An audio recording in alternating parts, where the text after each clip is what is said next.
This is a little tip video that I've come up with. I very recently received some Lifelike end scale wagons, which I think I showed in the video of them running around the track.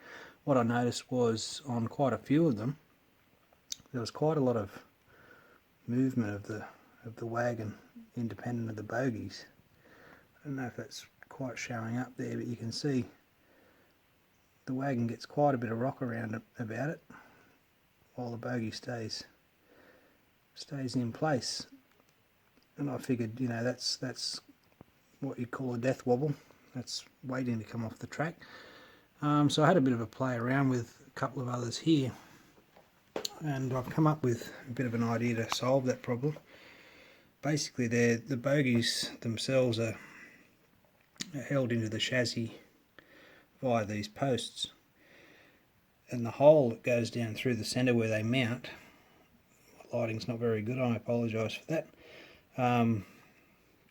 What seems to happen is those holes tend to wallow out and creates quite a lot of slop and gives you that side to side movement.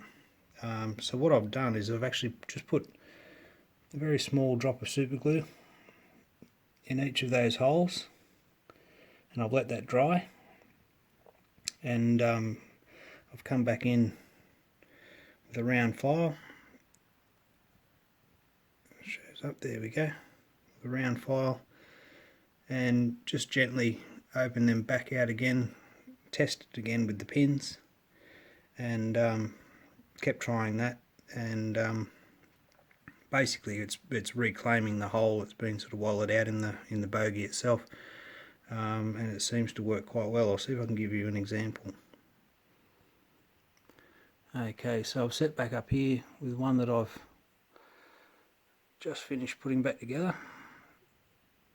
If you can see there is very little movement of the wagon on the bogie at all. Everything runs quite smoothly, but it's really taken that wallowing out. There's still a slight amount, you need a little bit for clearance, otherwise it'll bind up and you won't get it around your layout, but that's a massive improvement. And you know, for the sake of a drop of super glue and a little bit of filing just to reclaim that hole back to a nice fit around that pin, I believe, you know, that would hopefully solve that problem. I've got a few other carriages to do, but I've also added just a slight amount of lead flashing weight, just a tiny piece that I've cut off just to give it a little bit extra. I don't know whether it will need that yet. It's only held on with tape at the moment, just as a bit of an experiment, but I just thought I'd share that with you. If you've got some wagons that are sort of, you know, wallowing and getting the death wobbles, that could be a solution for you. As I say, these are Lifelike brand, made in China wagons. They're quite nice, but maybe just need a little bit of TLC. Anyway, hope that helps.